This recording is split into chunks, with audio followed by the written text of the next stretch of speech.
All right. Well, welcome everyone. Thank you for joining us today. We are hosting a webinar for small businesses, and we're going to tell you all about your energy bill, talk about energy efficiency and why it's important for your small business and how you might be able to save money. My name is Emily Wood, and I'm the program director of our Business Sustainability and Resilience program at Coastal Enterprises. And we're hosting this with Satchel Tool at Efficiency Maine. And we'll do a quick round of introductions, and I'll pass it off to Eliza first, and we'll go around from there, and then we'll get started. Thanks, Emily. I'm Eliza Jacobs, and I work alongside Emily on our business sustainability and resilience team at CEI in Brunswick. And hello, everybody. My name is Satchel Toole. I work as a program manager for Efficiency Maine, and I represent our business program. So our business program offers rebates on energy efficiency measures for businesses that are for-profit or nonprofit, small businesses, municipalities, schools, manufacturing, and multifamily buildings. So pretty much anything that does not fit in the residential side of things. Thank you, CEI, for getting this all set up, and look forward to hearing from our speakers, and I'll pass it off to David Gibson. Hi, good morning, everyone. I'm David Gibson. I'm the Director of Energy at College of the Atlantic in Bar Harbor. And over the last 4 years, we've cut our fossil fuel consumption in half. And so my whole presentation is speaking from experience of steps that you all can take in your businesses and in your homes to reduce energy consumption. I'll pass it over to Emily. Thanks, David, and thanks, Eliza and Emily and Satchel, for putting this together. I'm Emily. I'm the Community Engagement Manager with Maine Community Power Cooperative. And so we are a member-owned cooperative, and we own, operate, and develop really small-scale community solar projects to offer decreased electricity bills to our members with a heavy focus on low-income households. And then we also serve any residential CMP ratepayer or small businesses. So happy to dive into utility bills and how community solar works and some options that are there. And I'll pass it on to Maggie. Hi, everyone. It's so lovely to see you all. Thank you, CEI, for having us. I'm Maggie Summers. I'm the organizing director here at Maine Conservation Voters. I've been with us, or MCV, for 4 years. And Maine Conservation Voters is the only environmental organization in the state that works on elections.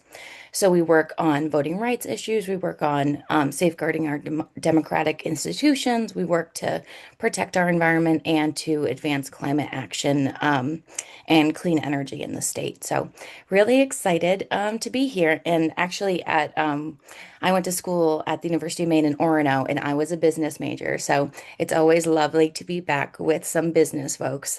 So yeah, thank you so much for having us.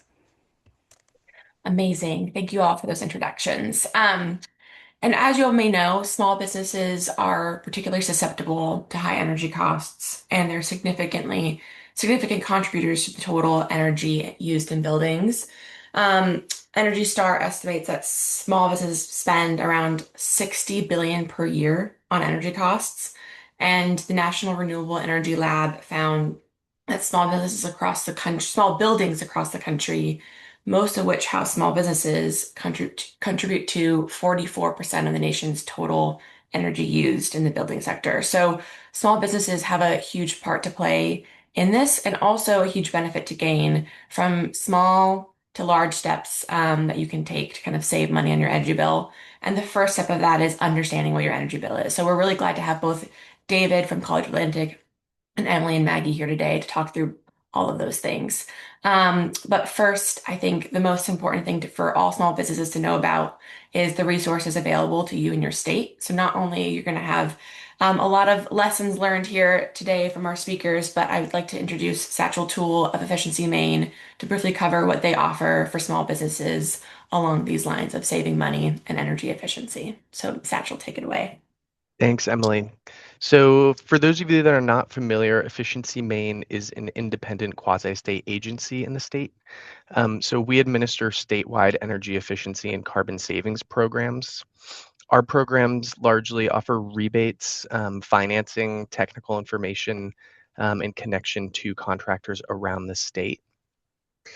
So we are kind of here today just to hear about how energy efficiency can affect your business and how to understand your energy load in general. And Efficiency Maine does have small business programs which are eligible to, not just small businesses, but also municipalities. So we define small businesses by the energy use. So today we'll be going over the energy bills, and I think that'll be very helpful in finding out if you are eligible for our small business programs. And for these small business programs, we offer increased incentives for things like heat pumps and lighting. So I will post a link in the chat that just kind of directs you to our website and to some more resources. So instead of going too deep on that, I will kind of let you, take a look at that. And excited to have you all here today. So please, let me know if you have any questions. I'd be happy to answer those in the chat. But I will let us move forward with our presenters today. Great. Yes. So Maggie and Emily, if you'd like to start sharing your screens, I think you should. Yes. Great. And I Okay. might try to spotlight you guys, but we'll see how that works. Oh, and then one sec. Okay. Can you see my screen?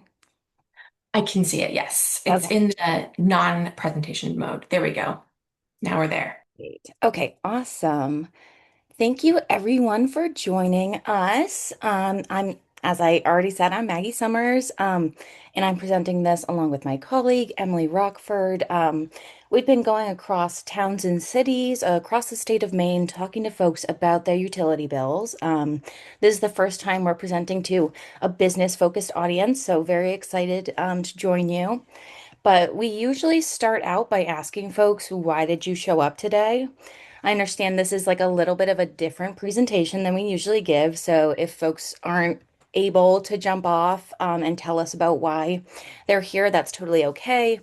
I would just say I'm from Maine. I'm from Bridgeton, rural Maine, and I grew up with parents that weren't able to pay our electricity bills. And so I just know I had to grow up with that stress of wondering if the lights were going to be on, wondering if we were going to be able to heat our home. And so now that I have the opportunity and the capability to be helping people figure this stuff out, it's really important to me that I do that. And just to be there for other Mainers like me.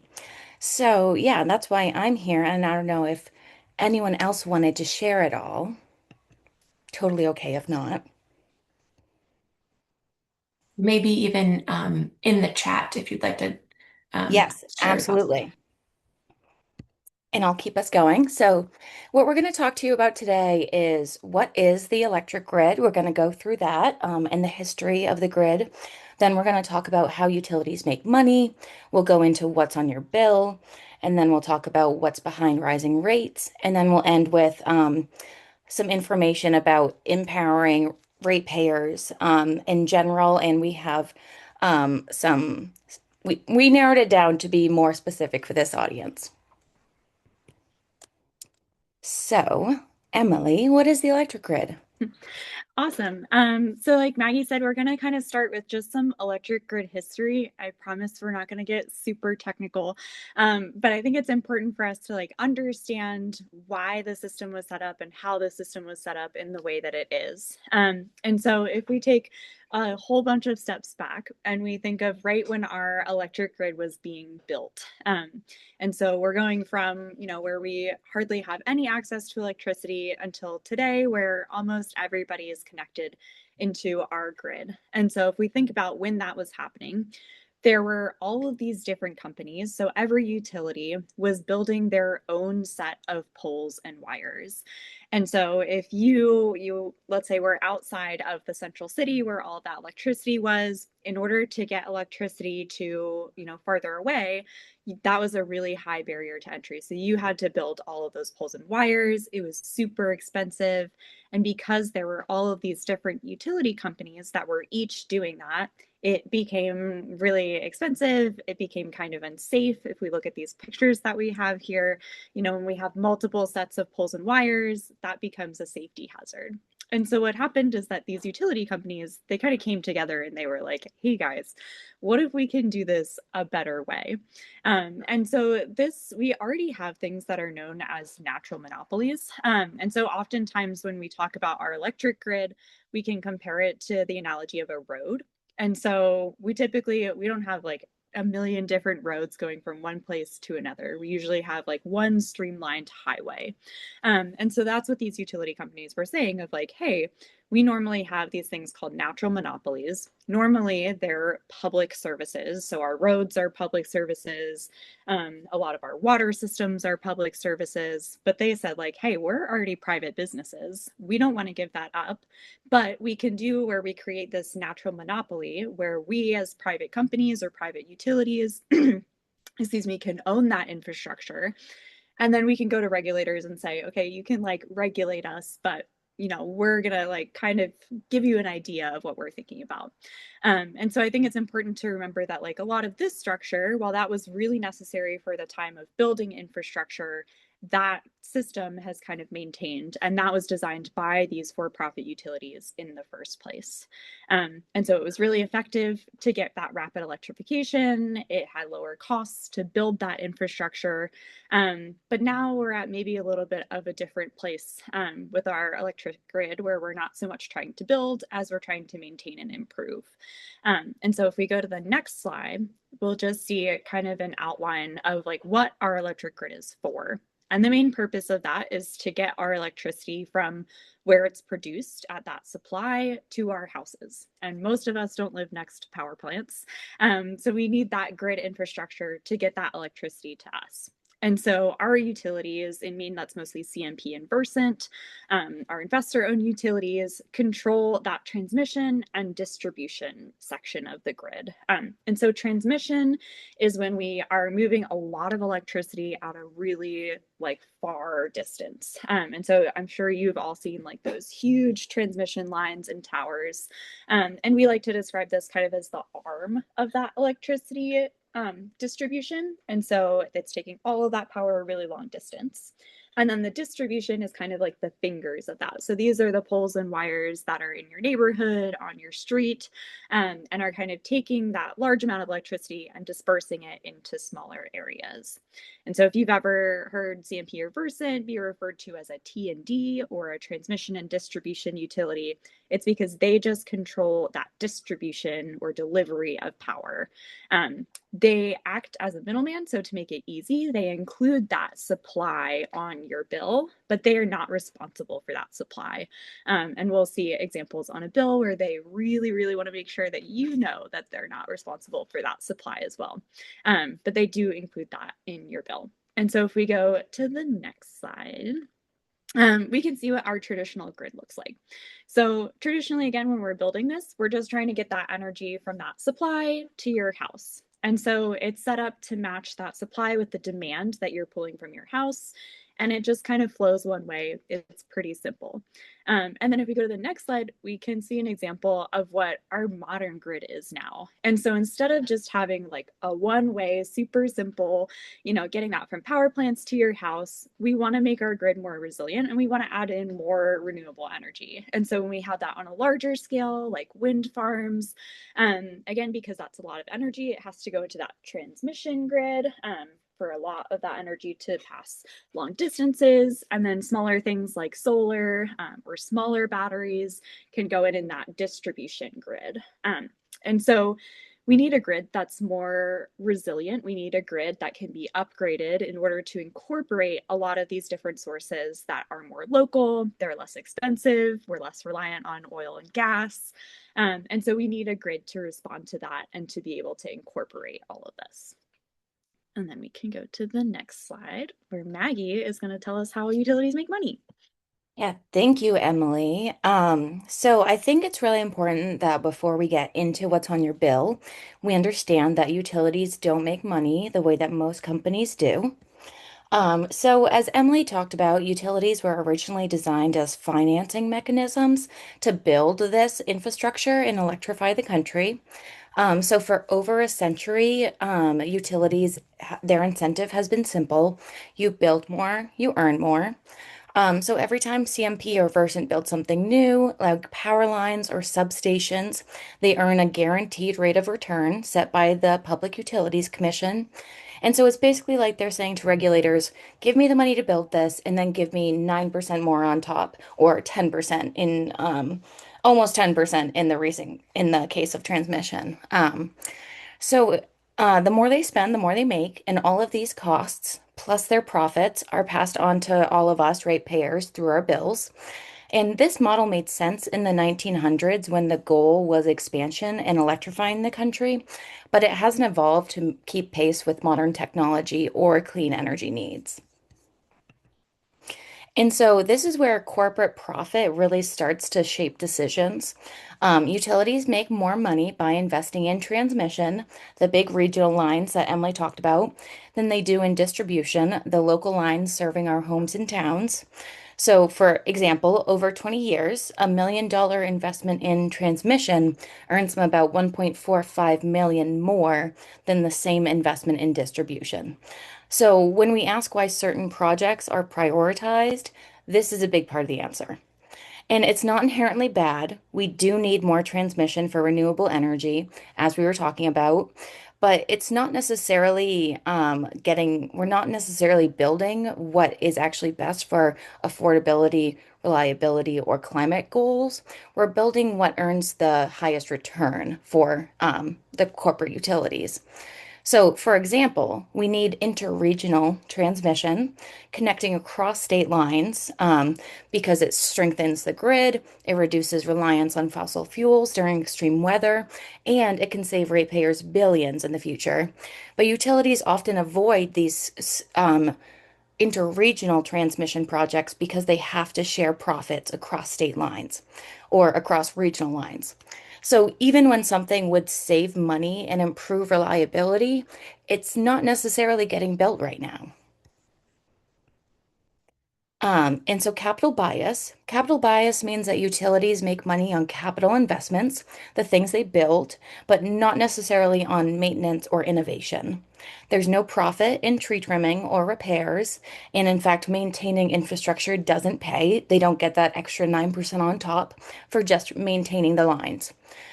There's no financial reward for energy efficiency or smart grid technology, even though these efforts lower costs and emissions for everyone. And so this creates a perverse incentive. They want to let infrastructure age out so it can be rebuilt for profit instead of maintained wisely. Our current rate structure discourages utilities from supporting clean energy and demand flexibility because those efforts reduce their overall sales and earnings. So we know, me, Emily, the folks on this call, know that to meet Maine's clean energy goals, we need a regulatory model that rewards efficiency, innovation, and reliability, and not just building more and more infrastructure.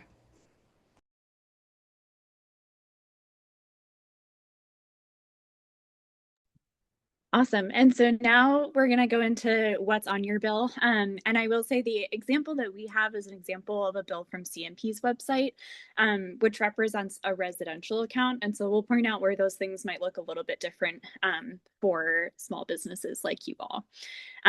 But just to kind of get started, so again, we have these two parts of our electricity bill, which are broken down into that delivery of the electricity and then the supply. And so again, the cost of the supply is not controlled by your utility. We'll talk about who controls that and how those prices are set a little bit later. But for now, we just know that that's not controlled by the utility, so CMP or Versant. But the delivery side definitely is.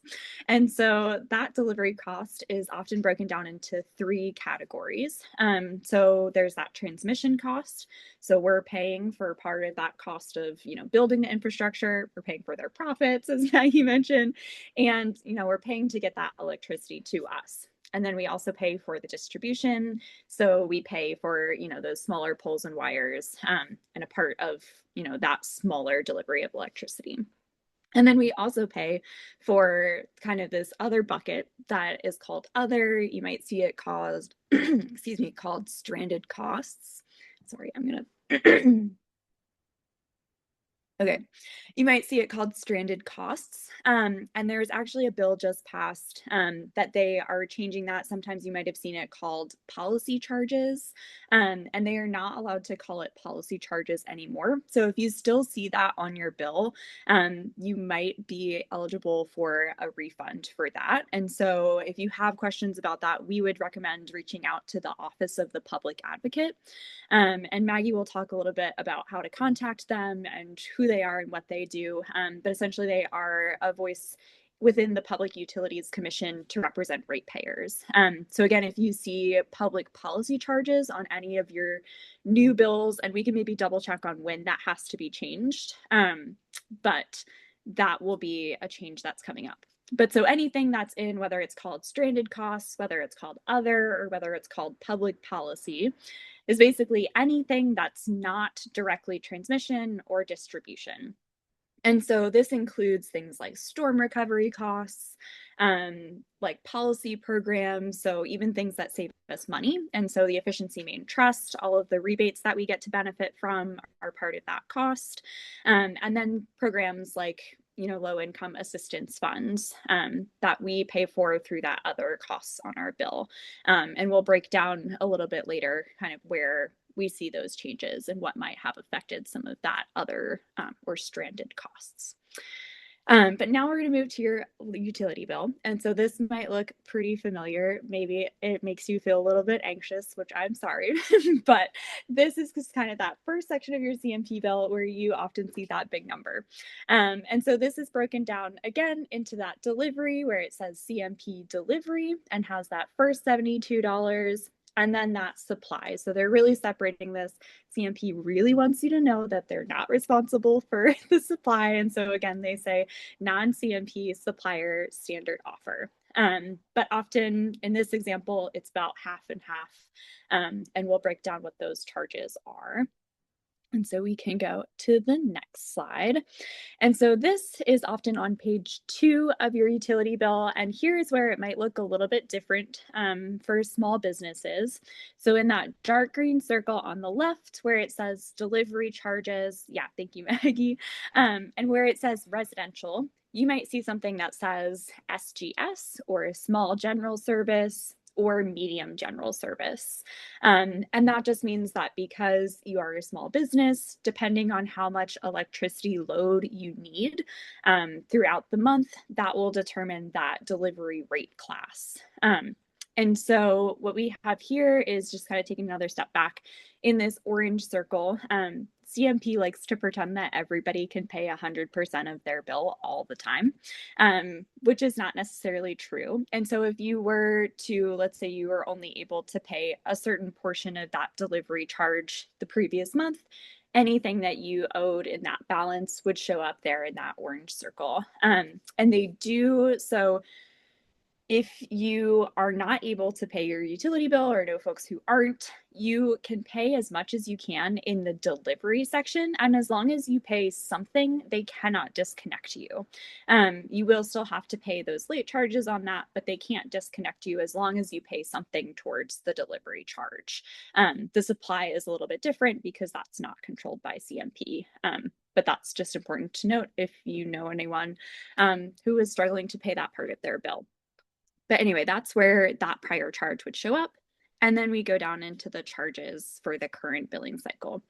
And so in this example, there is the fixed charge, which you still pay as small businesses. But instead of this about $21.55, it says here for the SGS fixed charge, so smaller general service, is about $46.38. So you often pay a little bit more just to be connected to that grid. And so even if you used no electricity for the whole month, just to be connected to the grid and to be able to like turn on the light switch and have lights come on, you would have to pay that fixed charge no matter what. And often that covers, the first portion of your usage as well. So if you just use like a little bit of electricity, that would still fall within that fixed charge. And then anything after that is charged at a per kilowatt hour rate. And so in this example, and this is also a little bit outdated for just the residential rates, so that says 8 cents. Right now for residential, it's closer to 13 cents. But for the SGS, or the small general service accounts, that is closer to around 11 cents. So because you're paying a little bit more for that fixed charge, you get to pay a little bit less on that per kilowatt hour rate. So if you're using a lot of electricity, that makes sense, where you're able to pay a little bit more upfront to be connected to the grid and to be able to pull in all of that electricity at any time. But then the more electricity you use, you're being charged at that cheaper rate. And so that fixed charge plus the per kilowatt hour rate makes up your whole delivery cost. And in this example, it is about $72.98. And then we can go to the next slide. Where again, they break down that supply cost. So in the orange, if there was any prior balance that you had owed before, that would show up there. And then any current charges for the billing cycle is highlighted there in green. And so this is always set at a per kilowatt hour rate.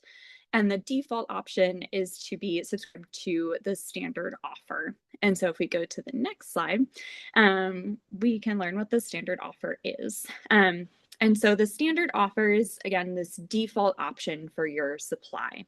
And so CMP, again, is not responsible for this, and they give you this nice long notice explaining how they are not responsible for supply costs. But the standard offer is basically a mix of a bunch of different energy sources. And so in Maine, we are connected into a larger grid network that's known as the Independent System Operator, or ISO, and we're in the New England region of that, so ISO New England. And to determine what makes up this mix, the Public Utilities Commission, which is the regulatory body that oversees all of our utilities, every year, usually it's in the fall around October, they put out a call for proposals. And so all of these companies that basically manage the energy supply that's coming into the grid, they want to make sure that we're getting the cheapest source of electricity, and they want to make sure that all of those sources are there when we need them. So when everybody is turning on their lights at 5 p.m. when they're getting home from work, and maybe turning on the oven and the vacuum cleaner, we need a lot more electricity coming into our grid. And so these middleman companies basically are making sure that we have the energy that we need, and making sure that we have it when we need it. And so the PUC, they put out those proposals. These companies come back and they say, hey, I can provide the cheapest amount of electricity. I'm so sorry. That was my cat knocking down my curtain. So they say, I can provide the cheapest electricity, and the PUC selects these companies. And so often on this bill, you see where it says Nextera Energy Marketing and Constellation Energy. These are the companies that have provided the cheapest cost of that electricity supply. And so there are other options. They are often called competitive electricity providers that you can sign up to be an alternative energy supplier. Oftentimes, these are more expensive than the standard offer because the standard offer is selected as the cheapest. And so we generally advise to, really read those contracts. You can contact the Office of the Public Advocate if you have questions about a specific competitive electricity provider. But that's one way to switch off the standard offer. Another way is if you have renewable energy. So if you have solar on your roof, or you subscribe to a community solar farm, that solar production becomes your energy supply. And so if we go to the next slide, you might see a chart on your bill that looks like this. And so this is where we are seeing net energy billing credits. And so what this means is that when either your solar array on your roof or a community solar array is producing electricity and sending that electricity into the grid, they are becoming that energy supply. And so because it's local within Maine and it's generating and kind of strengthening our grid by putting that generation right where we need and use it, we get by state policy, and this has changed a little bit, and we'll talk about that later, but we basically get a credit, or whoever is generating that electricity gets a credit for generating that and sending it out into the grid. So every kilowatt hour or unit of energy that's sent out into the grid, they get a credit to offset your supply. And so that's true if you have solar on your roof, or if your business has solar on the roof there, you might see an extra column here, which will say self-generation. So that would be added to this example. But this example is using community solar. And so often what happens for most community solar farms is that you are allocated a percentage or a portion of that large community solar farm. And based on what that portion produces or generates, they sell you those credits based on that generation. And then that is used to offset your usage. And so what this means is that when you are buying those credits by generation, sometimes your bill might be higher in the summertime. So we can see in this orange column that usage is what you are consuming from the grid, and the green is that allocated generation. And so in this example, we can see in the summer months, there's more of that generation, and then it goes down in the winter. And so that banked generation, what happens is basically most of your production from either your solar array or a community solar array is happening during the summer. And so when you're not using that, you can kind of store it in that bank and use this red column of banked generation to offset any usage that you have during the winter. And we usually advise folks to kind of keep an eye on this banked generation. If it's not going to zero and you start to see things in this last right column where it says unused expired credits, that means that you may be paying for more credits than you are able to use. And so when you generate a credit or you receive a credit from a community solar farm, you have 12 months to use that before it expires. And so if you are seeing credits that are expiring, that means that your percentage of that solar farm may be a little bit too large. There was a bill that was just passed last fall that requires these community solar providers to refund any amount of unused expired credits. And so that's another area where if you are subscribed to community solar and you've seen maybe some of these unused expired credits that you've already paid for, they're required by law to refund that to you. And that was passed last fall. So if you are still seeing some of those unused expired credits, that might be another reason to contact the Office of the Public Advocate and raise that issue to make sure you're getting that refund. There are different models of community solar. So for example, the Maine Community Power Cooperative, we use what's called a cascading allocation. And so what this means is basically instead of charging you credits based on the generation of that solar array, we only allocate credits based on your usage. And so that means that you're always going to see a discount. That usage column in the orange and the allocated generation in the green are always going to be the same. And so you won't have that bank of generation. So you won't pay ahead of time for any credits that you're not using. And so we can go on to the next slide. Awesome. And Maggie's going to talk about what's behind our raising rates and why they're going up and up and up again. Yeah, sorry, I was moving around my screen and I couldn't find the unmute button. So yeah, what's going on? What's behind rising rates? So as I mentioned earlier, our grid is pretty old and pretty outdated, and we know that utilities across the country don't really have the incentive to make sure that the grid is as up to date and reliable and modern as it could be because they get that they get that 9% on top when they're building new projects as opposed to just maintaining current ones. And then we also know that climate change is causing worse and worse storms. We saw the 2023 and 2024 storms. They caused millions of dollars in costs to the grid infrastructure here in Maine, and ratepayers had to cover that. And so we know that the grid, like we know storms are getting worse, and we know that the grid is old and needs to be updated. And so the fact that it's just a cycle that's getting worse and worse because the infrastructure is not maintained, and then because of the worsening storms. And then we also know that natural gas drives electricity prices in New England. About 80% of the time, it is the marginal, oh my goodness, I can't remember what it's called, but it's the highest the most expensive energy source that the ISO has in the mix. And so that is what they set that's how they set the rate. They look at which one's the most expensive. And 80% of the time in New England, it's natural gas that's setting our prices. So if we want lower prices, we know that we need to transition to clean energy.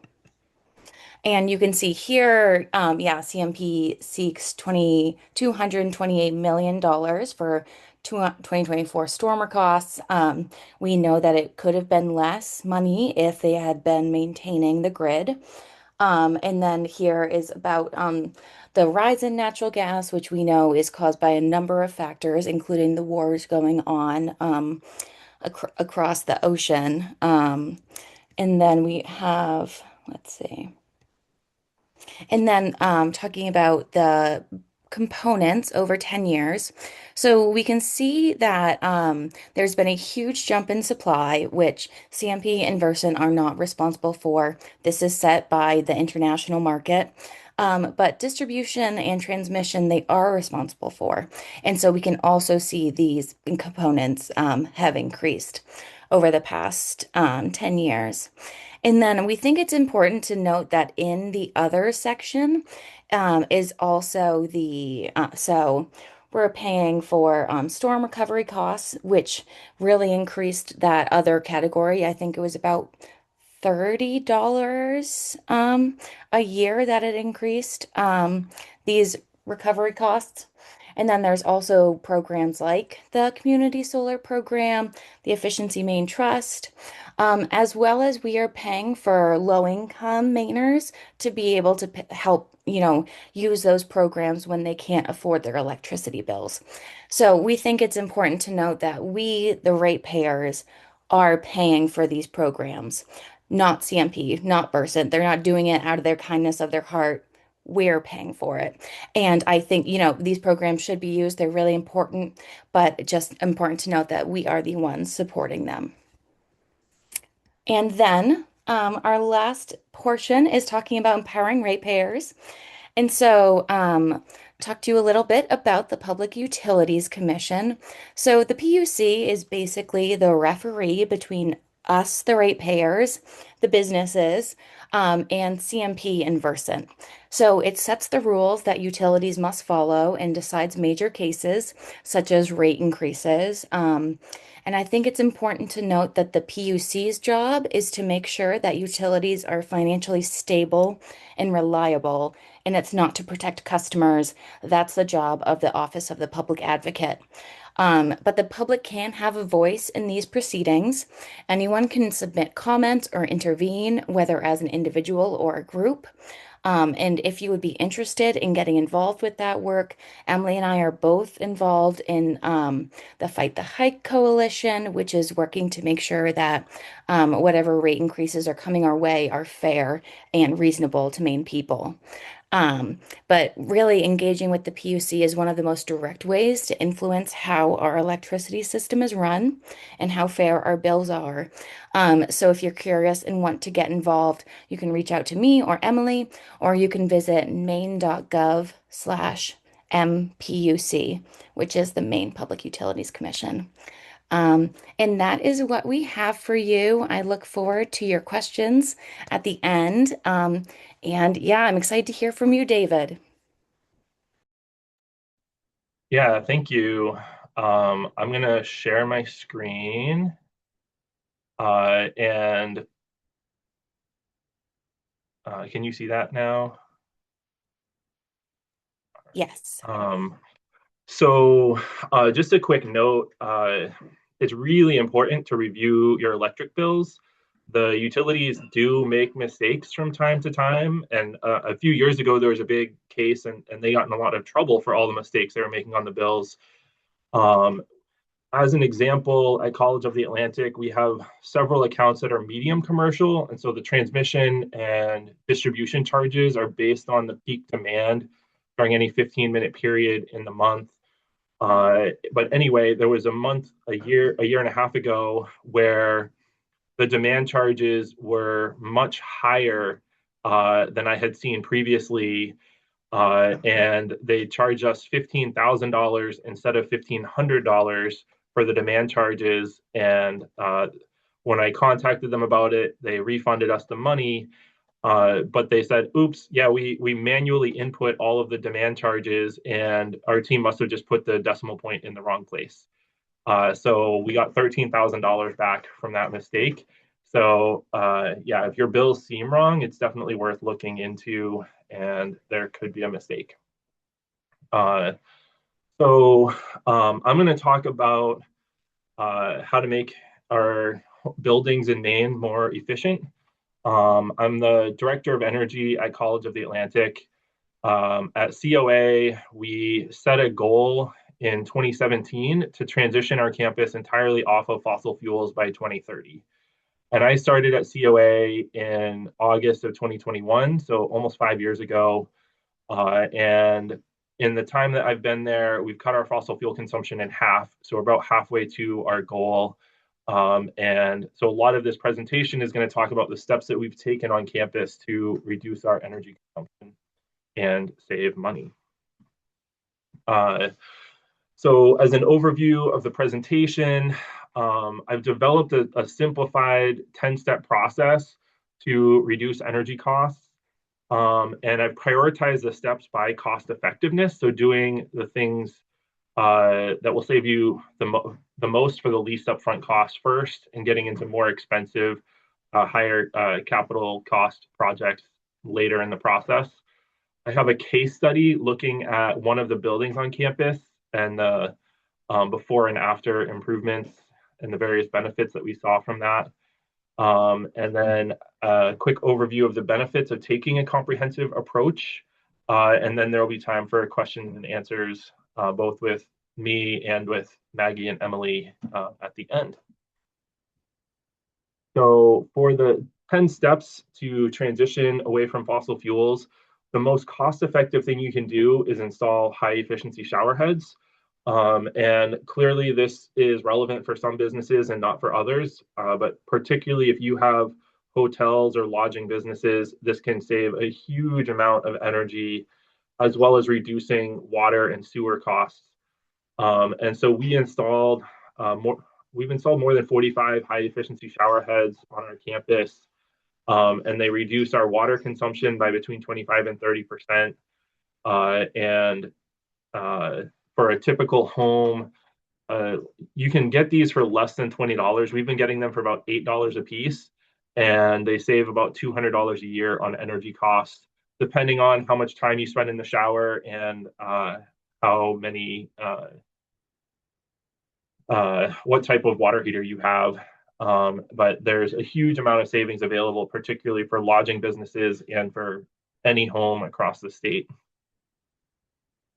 The second thing that I recommend is replacing incandescent and halogen and other less efficient bulbs with LEDs. LED light bulbs use 85% less energy than incandescents. And yeah, it depends on usage, but particularly if your business has a lot of has display cases or other lighting that is on for 8 or 10 or 12 hours a day, it really adds up fast. And one thing that I like to highlight is don't forget your outside lighting. If you have parking lot lights or lights that are on overnight, the energy consumption is the power usage of the bulb multiplied by the number of hours that it's on. And so the ones that are on the most can save you the most money by changing them out. Window Dressers is a nonprofit that was founded in Rockland 10 or 12 years ago now. And they help to build insulating window inserts that go inside of your windows. And these can make a huge difference, particularly in terms of comfort for the occupants. We've installed more than 600 of them for windows on our campus, for both single pane and double pane windows. I'm sure you're all familiar with windows that are frosted over on the inside on a cold January morning. And when your window is below freezing, your body is, well, no matter what the temperature is, your body is constantly radiating heat towards that cold surface. And so having a double paned insulating window insert makes the surface warmer and makes you feel a lot more comfortable. And particularly, I've seen a lot of restaurants that have single pane, like huge display windows to the street. And then your customers are uncomfortable all winter long because those windows are basically just sucking heat off of them. And so installing window dressers is a much lower cost option compared to replacing the window. Um, and yeah, this is a group of students building window inserts on our campus a couple years ago, and they work super well. I had one student who told me that she wasn't sure if it was doing anything, and she pulled it out in January, and it felt like opening the refrigerator door. The blast of cold air that came off of the window when she pulled the insert out, and so she immediately put it back in place. And so they make a big difference. And yeah, the window dressers, I think it's just windowdressers.org, but they're a fantastic organization that helps organize community builds all across the state. So those are the simplest, like kind of do-it-yourself measures that I recommend. The next step typically is I would encourage you to have an energy audit, and this is done by a professional. So these are blower doors that depressurize the building and pull air out of the building. And for every cubic foot of air that's pulled out through the fan, a cubic foot of air is pulled in through a crack or a hole somewhere else in the building. And so you can measure exactly how much air leakage there is in the building, but you can also identify where those air leaks are happening. And so with the blower door running, you can walk around and just feel with your hand like where there's air coming in. And then we also use infrared cameras to look at the visualize heat. And so you can see where there are cold spots. You can see where there's not enough insulation or where air is leaking in behind a wall or that sort of thing. And so having the energy audit is really helpful for identifying next steps and getting the most bang for your buck, where you're not spending a lot of money chasing down things that might not save you anything, but you're really focused on the improvements that will make the biggest difference for your house. And so this graphic is an example of common air leakage locations. And for all buildings, it's the same. We're all taught that warm air rises. And so as warm air rises in the house in the wintertime, it pulls in cold air at the bottom of the building, and then warm air leaks out at the top of the building. And these are a lot of the common air leakage locations. And for older buildings, half of the heating costs can be made up by air that's just literally leaking out of the building. And so making the building tighter and sealing up these different locations can make a huge difference. We did an energy audit for a restaurant in Northeast Harbor a few weeks ago, and they have a restaurant on the first floor and staff housing on the second floor, and just massive amounts of air leakage because it's an old building built 80 or 100 years ago. And so we could find a lot of places they could seal up. And on the first floor, that's going to make their customers in the restaurant more comfortable. And then upstairs, it'll make their staff more comfortable in the staff housing, and it'll save them a lot of money on their energy bills because you're paying for all that heat that's leaking out. The other aspect of an energy audit is really focused on health and safety. And there's a lot of things where if you tighten up a building and you seal it up, you're blocking the air leakage and you're adding more insulation. There's things that you don't want to trap inside. And so if you seal it up and you have radon or you have high levels of carbon monoxide or things like that, you can actually trap problems inside the building. And the most common one is moisture, trapping water or water vapor in the building, which can cause mold and mildew and rot, and a whole array of other related issues. We also look at, in terms of safety, we measure for carbon monoxide throughout the whole building, and we look for lead and asbestos and other types of chemical hazards. It's super common in old buildings to have rodents and pests. They cause so much damage. I found a lot of mice and squirrels have chewed on electrical wires, which can lead to electrical fires or like major hazards. And then they're, you know, them being present in the walls or in the attic or in the crawl space definitely impacts air quality as well.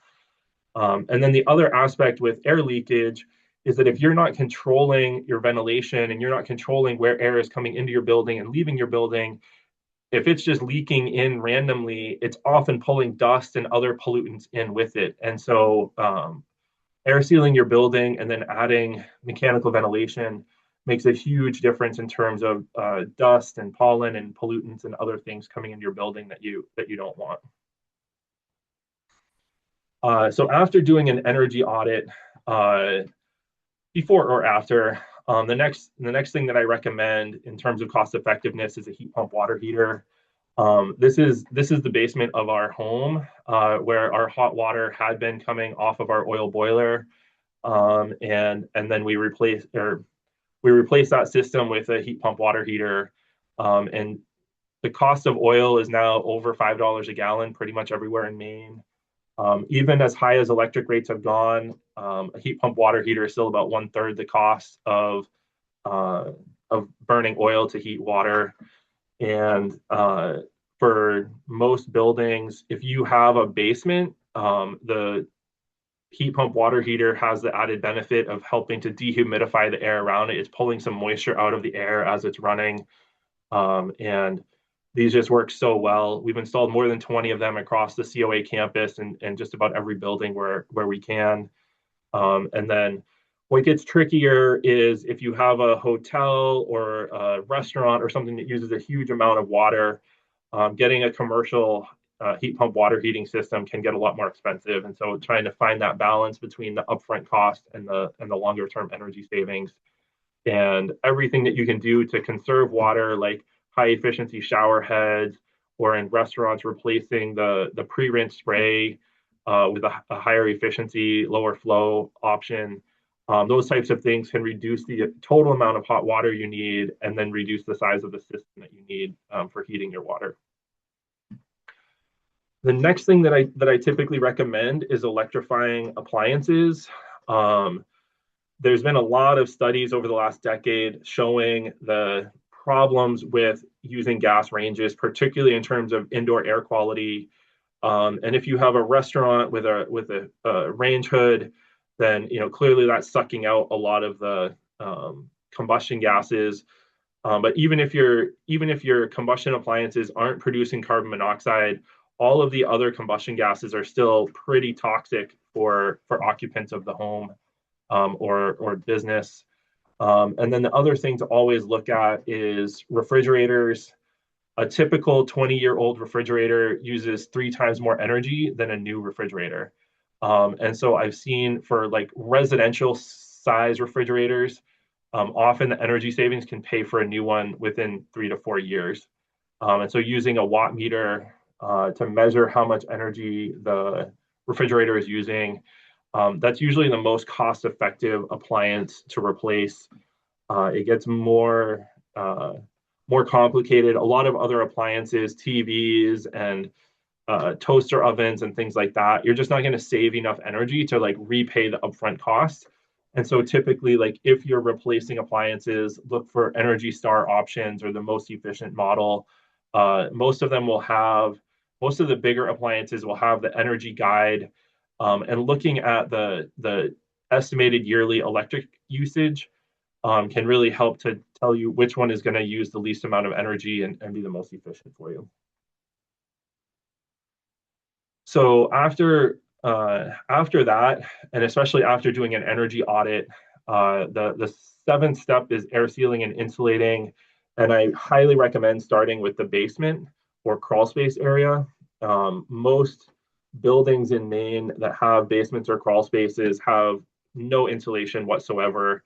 And concrete or stone conducts heat 10 times faster than wood. And so if your basement or crawl space doesn't have insulation on the walls, unless it was built in the last 15 or 20 years, it almost certainly doesn't have insulation on the outside of the concrete either. And so in our buildings, we've put down a vapor barrier first. Most of the moisture in a building comes from the ground underneath it. And so that moisture is just constantly evaporating. And so putting down the vapor barrier blocks that from getting into your building.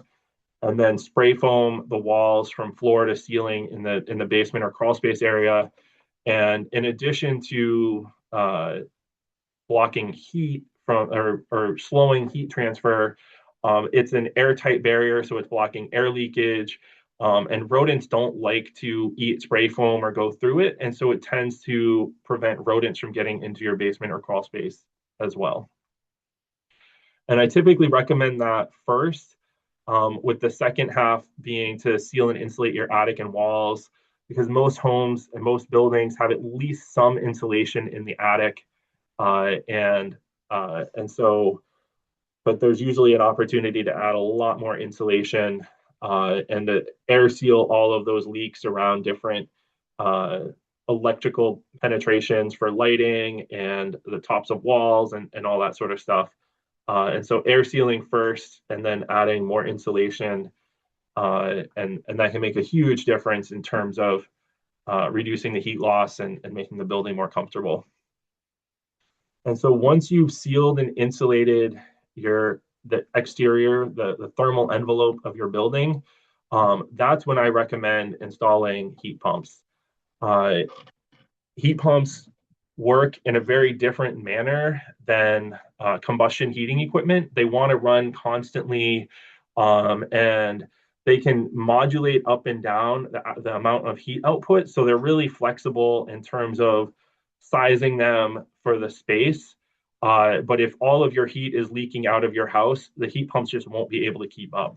And so after you've sealed and insulated, um, a lot of times you can install a smaller heat pump system than you would have otherwise. And so there can be a lot of savings on the upfront cost. This is our cat, Basil.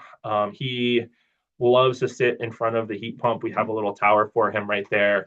And I love to use this picture because in the past, I've had a lot of people comment, oh, well, heat pumps are just blowing cool air. Like they don't actually feel warm. And he doesn't like to be outside on a windy day. He wants to be behind the wood stove when we have a fire going. And he likes being in front of the heat pump because it's blowing nice, warm air right in his face. And so, yeah, if your system is not blowing air that's between 100 and 115 degrees, there's probably something wrong with it, and you should have it serviced. If it's working properly, it'll have nice warm air.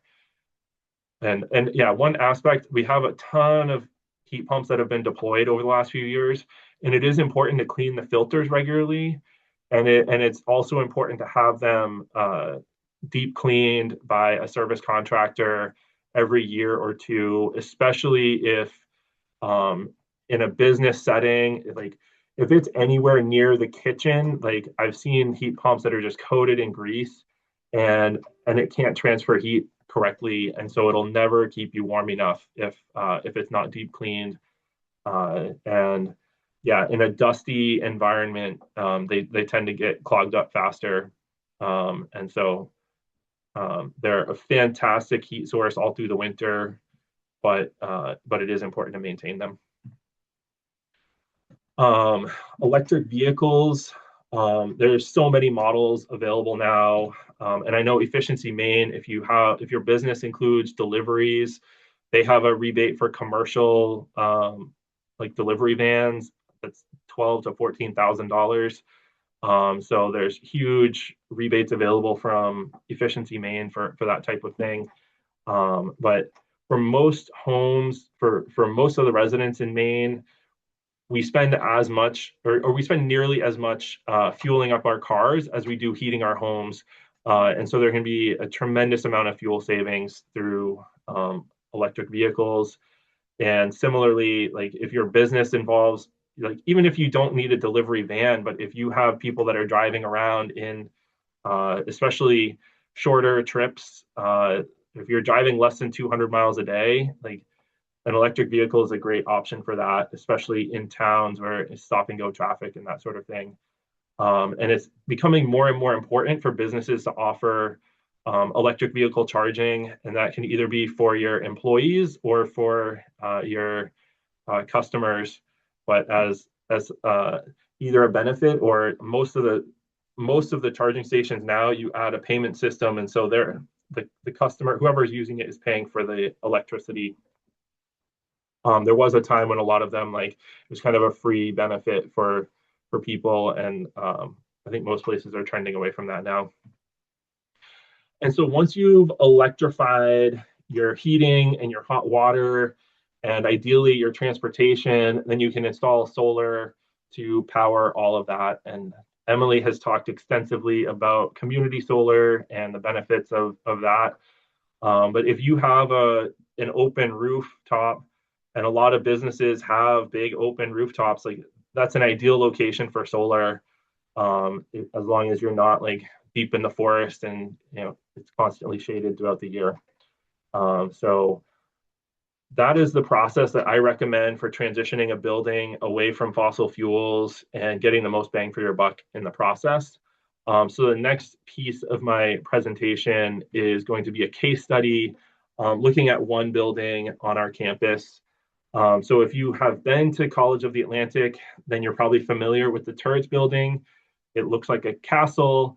It was designed by the same architect that designed the Chateau Frontenac in Quebec City, the big hotel up on the bluffs. So this building was built in 1895 as a summer cottage. And like many of the buildings in Bar Harbor, it was built to be used for a month or two in the summertime, and there was no intention of it being used year round. So when it was originally built, it had a bunch of fireplaces and no central heating system. At some point over the years, a big furnace system was installed in one half of the building, and a boiler with radiators was installed in the other half. But it was essentially uninsulated, very poorly insulated.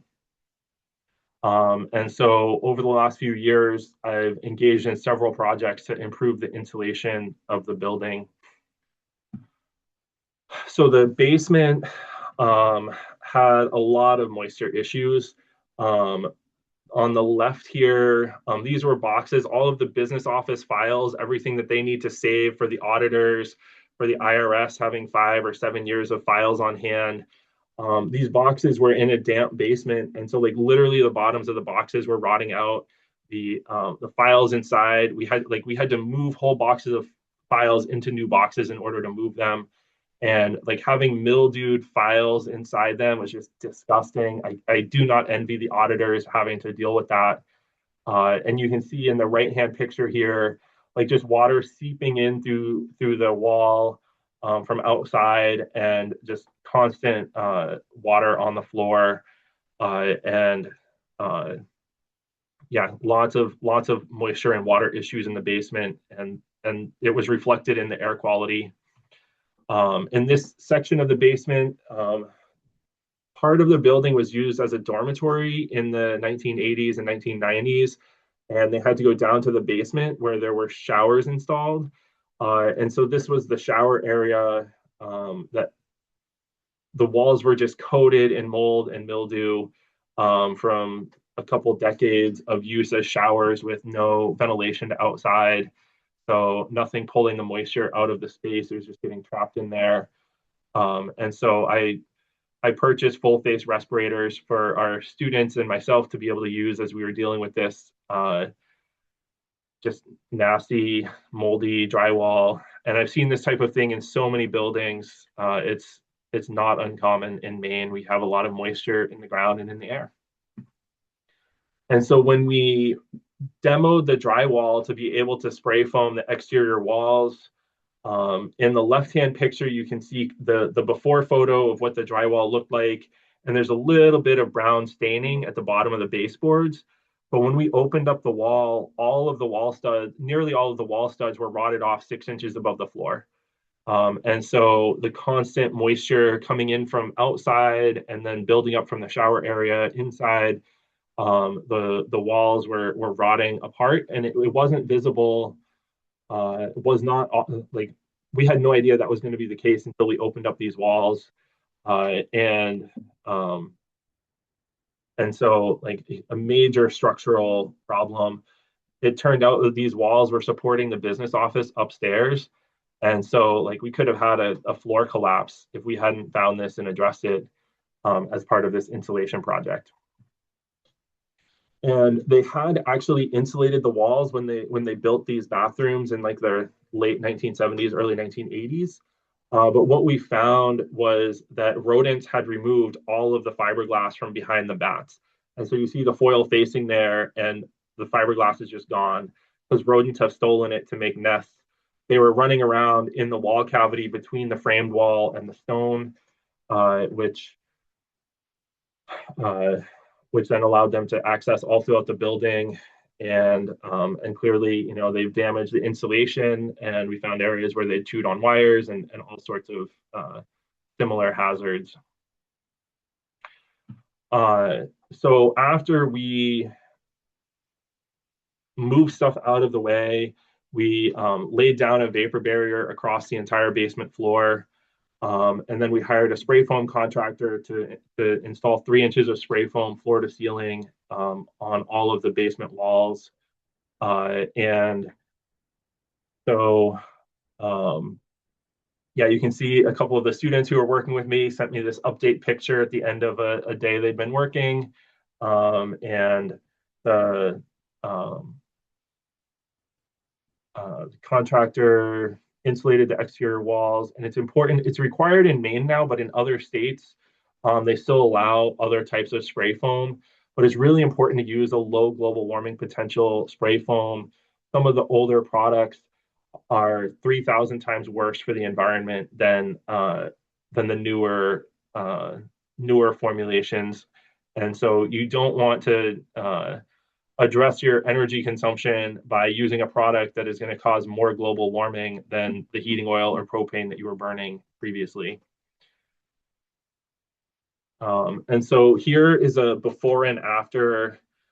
So on the left is a picture on a day when it was 36 degrees outside and the interior face of the stone was 47 degrees. So like 10 or 11 degrees warmer than outside. And after we insulated this was a super cold day where it was 0 degrees outside, and the face of the spray foam is 62 degrees. So the basement maintains around 60 degrees all winter long, where before it would barely be warmer than outside. By installing the vapor barrier, we saw a huge improvement in air quality.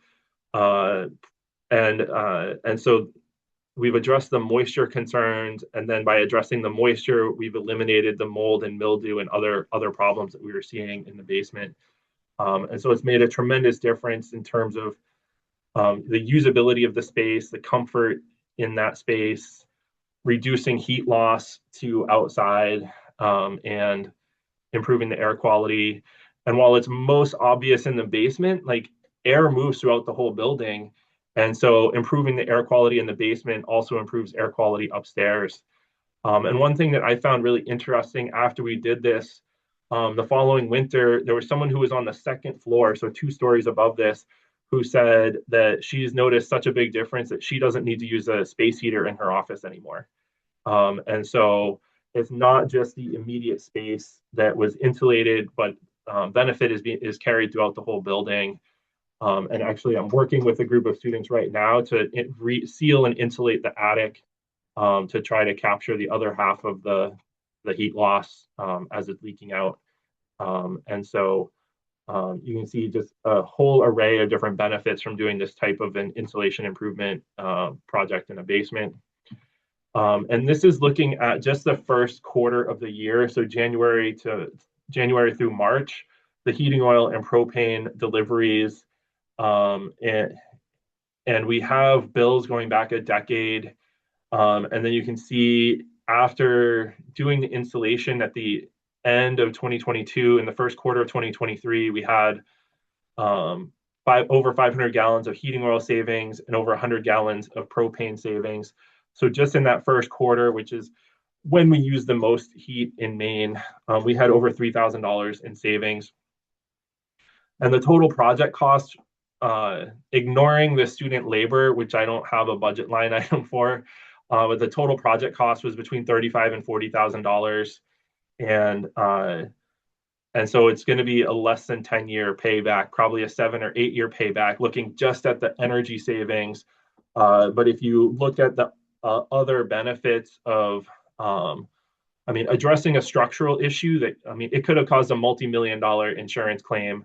So like that is an instant payback, but clearly, hopefully a rare occurrence. I haven't seen something like that so dramatic on any other project I've worked on.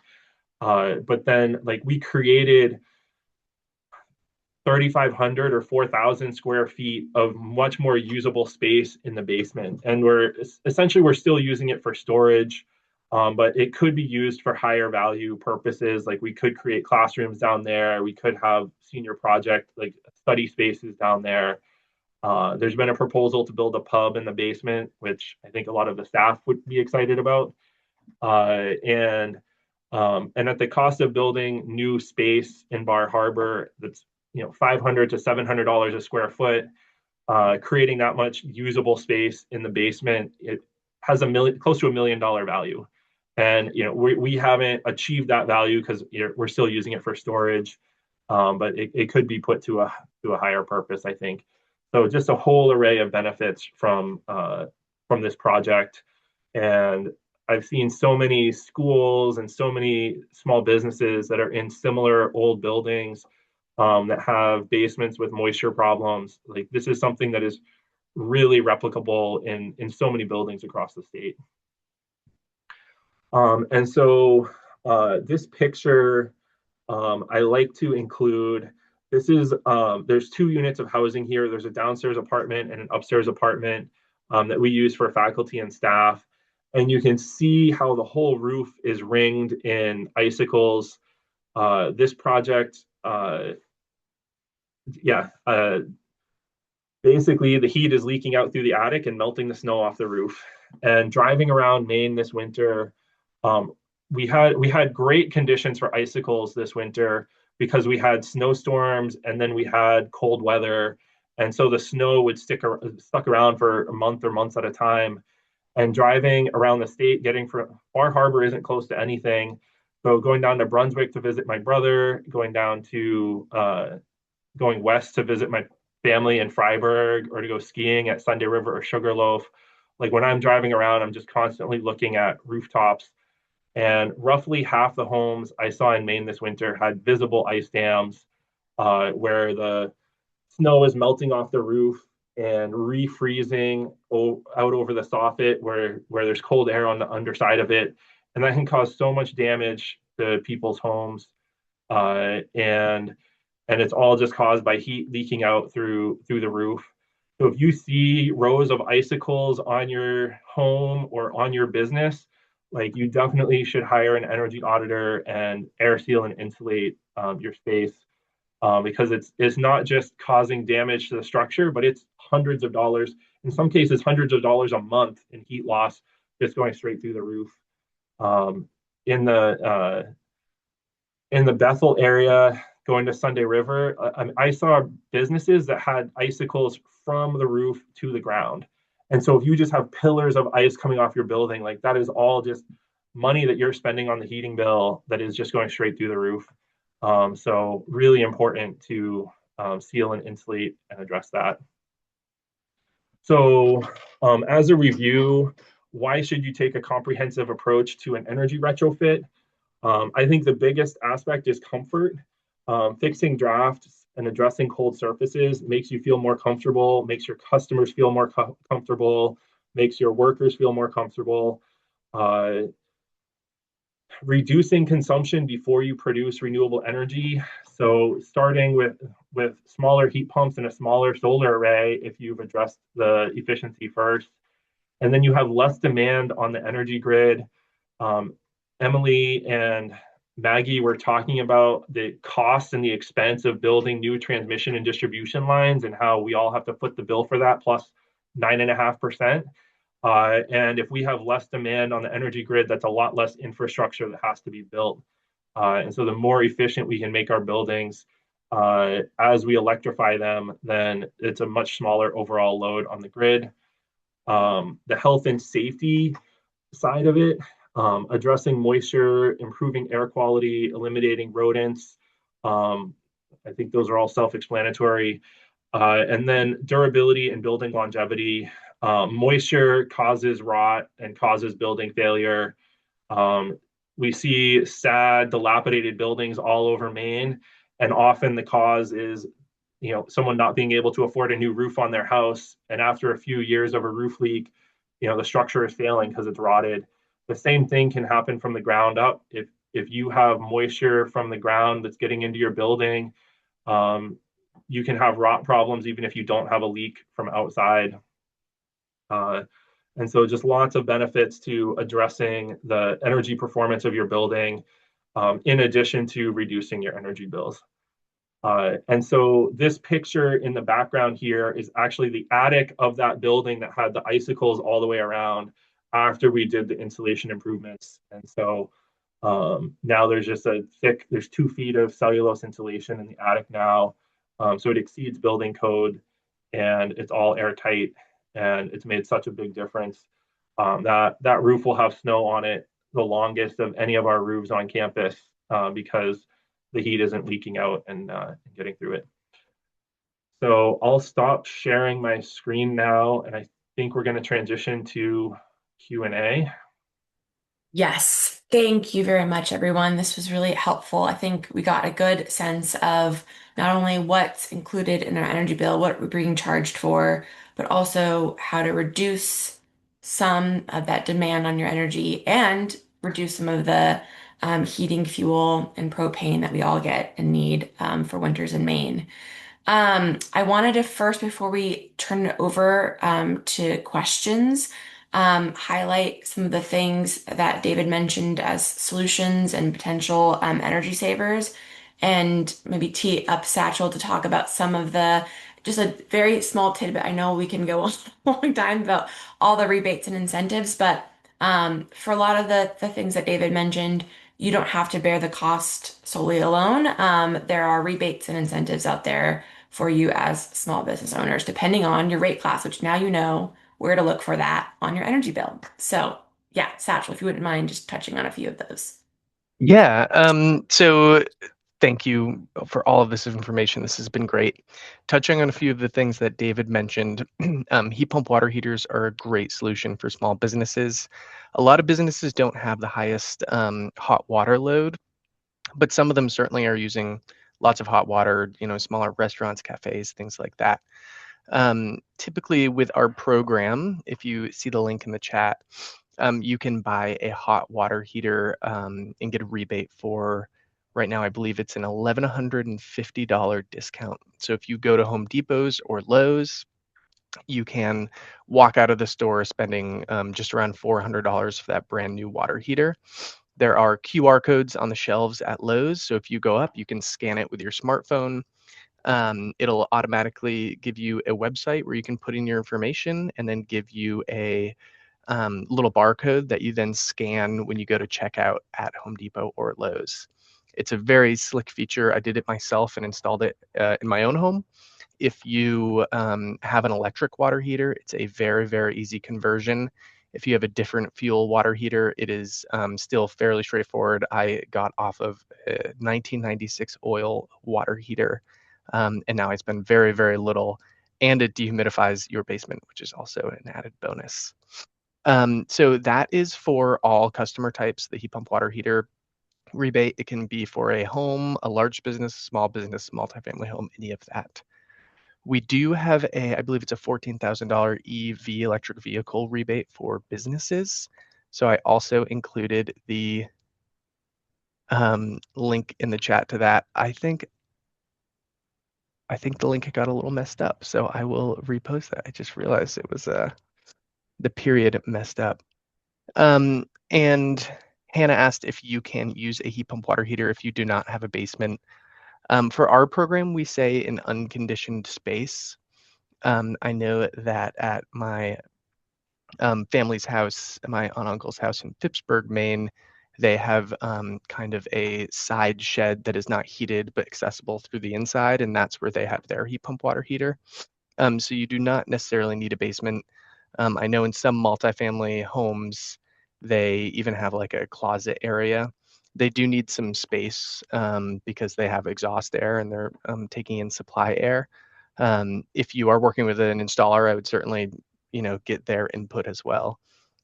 There are 40, 50, 60-gallon tanks for heat pump water heaters, so you can get all of that information and online and look at retailers. As long as it's I believe a Energy Star heat pump water heater, then it qualifies for our program. Lighting is a great option, like David mentioned. Our lighting program is for small businesses and regular business retrofits, so replacing non-LED lighting with LED lighting. It is you must work with a qualified partner installer through our program because they help you submit the application. So they actually have a modified spreadsheet which they fill out, which has all of your existing lighting, and they put in what they'll replace it with. And it actually shows this Excel sheet that they fill out to give you a project estimate. We'll show you energy savings, your incentive, your payback period. I was reviewing one yesterday, and these folks received a $2,500 rebate, which was about 50% of the project cost, and their payback period was 3 years. We see much larger projects that can be, $40,000 in incentives, large schools, things like that. But for small businesses, we have a special incentive that is 65% of the project cost. So instead of calculating energy savings and determining an incentive based on that or rebate based on that, it is a fixed 65%. So, and then we have a heat pump rebate as well. We have a couple different rebate levels, so I'll let you check out our small business website, which I linked in the chat. But heat pumps are a great option for heating and cooling. If you have oil, propane, electric resistance heat, heat pumps can certainly come in handy, and with the added bonus of air conditioning, which is more and more necessary even in Maine. And we have a small business rate for that as well. So if you're a small business, you can qualify for an extra $400 to $500 on that install. And then I'd also just note what I see as maybe an underutilized resource is that we have small business loans as well. So if you're installing a heat pump or another HVAC project, you can qualify for a small business loan. And those can be handy. I think the rates are fairly good right now if you go through our program, and it just helps you, acquire energy efficiency technologies with a lower upfront cost to you, the customer. So that's my general spiel. I don't think I missed much there, but certainly, it's a little tough to say go to our website because you might be clicking around for a while because there's lots of different things to look at. But I would say that we have some other specialized incentives like for compressed air systems, a few agricultural measures, and some other water heating and space heating and ventilation equipment as well. So certainly take a look at our website, see if anything interests you, and you can always reach directly out to Efficiency Maine if you have any questions. Thank you, Satchel. I'm happy to tee up some questions that I often get from small businesses that I work with, but want to leave some space. Is there any questions from folks first for any of our speakers? One question that we always get when we do our surveys of small businesses that we work with is how does community solar work and does it actually save me money? So I don't know, Emily, if you'd like to take that question. Yeah, I'd be happy to. So I think through our presentation, I won't repeat the whole, how it works with the percentage allocation. But I think that's where a lot of that question comes up, where, if I'm paying more in the summertime based on that generation of a portion of a solar farm, my bill is actually going up and am I actually saving money? And so I think, again, that chart with the net energy billing credits, usually it's on page 3 or 4 of your CMP bill. making sure that you are only paying for credits that are actually offsetting your usage. And so as long as you're not seeing any of those credits in that expired unused credits, or making sure that your bank of credits is eventually getting down to zero, then that's how you would know you are kind of seeing some of those savings. And again, that bill that was passed last fall requires community solar providers to pay back.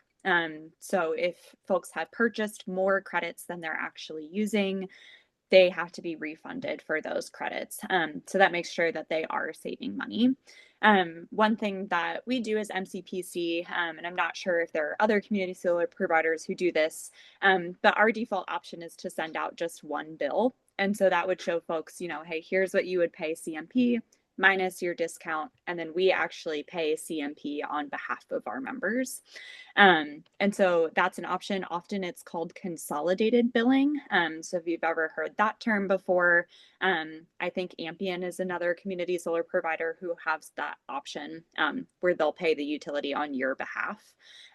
Otherwise, there's usually a dual bill system where you pay the community solar provider just for that supply, and then you still pay CMP or Versant for that fixed charge. So that can also be really difficult to see like where those savings are. Another part of that confusion is that often with these subscription community solar models, be when you are being charged by that generation, sometimes there's a 3-month delay. And so you might get a bill in, say December for credits that were generated in, October or September. And so that can also be really confusing, where you're like, why am I paying for all of this generation when it's not that sunny outside? And so really kind of looking at, when that billing period is for that generation or that supply, and then how that could line up with your CMP bill.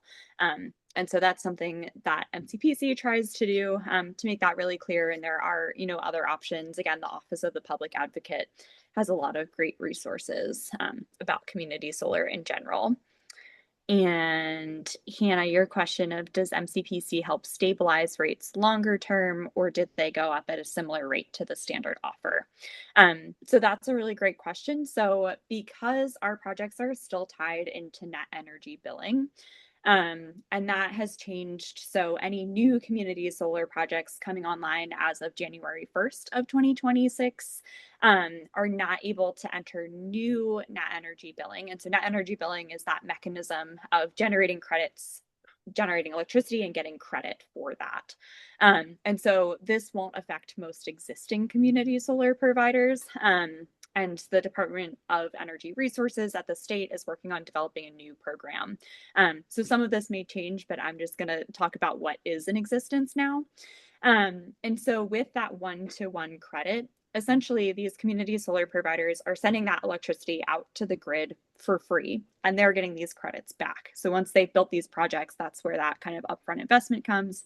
Then they can continuously generate that electricity to the grid.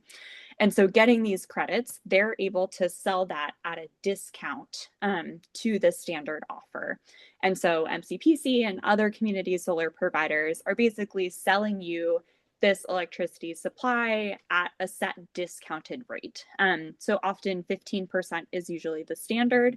So it'll usually be 15% lower than the standard offer. And so because that's tied to this one-to-one credit system, as supply rates might increase, that one-to-one ratio also increases with that. So they're able to offer that sustained discount model. And that might change with new policy, but as of now, and I would say into the near future, that will remain the same. Great. Thank you, Emily. And one thing that David mentioned that I want to highlight that I talk to a lot of small businesses about is it can be hard to determine how to prioritize limited capital you have in order to make kind of investments in your building. And we all know that the building stock in Maine is quite old, so there's a lot of investments to be made.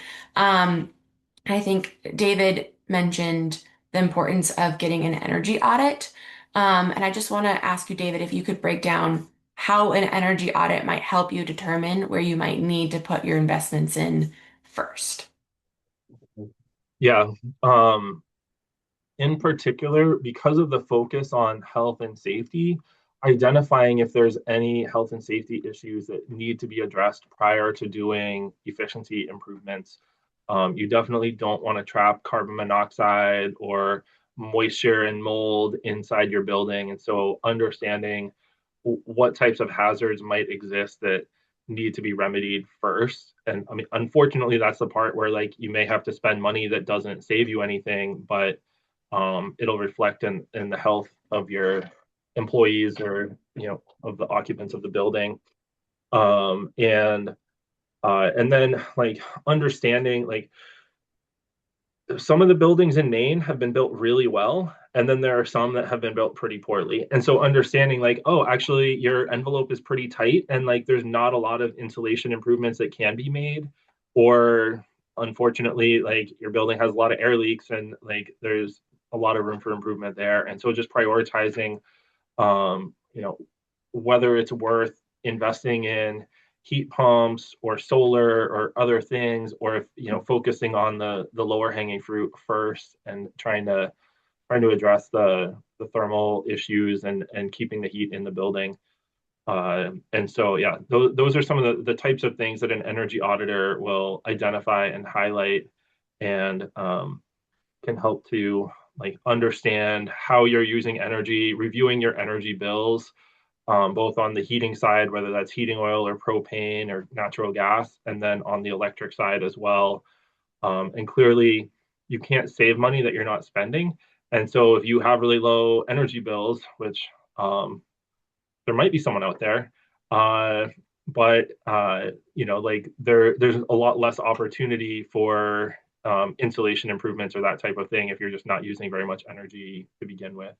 And otherwise, they can often put together like cost savings estimates and that sort of thing of like, oh, doing this insulation improvement, you need to spend $10,000, but it's going to save you $1,000 or $2,000 a year, and so here's your payback on that and the return on investment for it, and understanding the types of savings, the amount of savings that you might see, and then that allows you to move forward, knowing that your investment is going to see a return, and then also like depending on the energy auditor, like there's some businesses that will do energy modeling as well, which is then really beneficial to model how much energy your building is using now, how much energy your building would use after a certain set of improvements.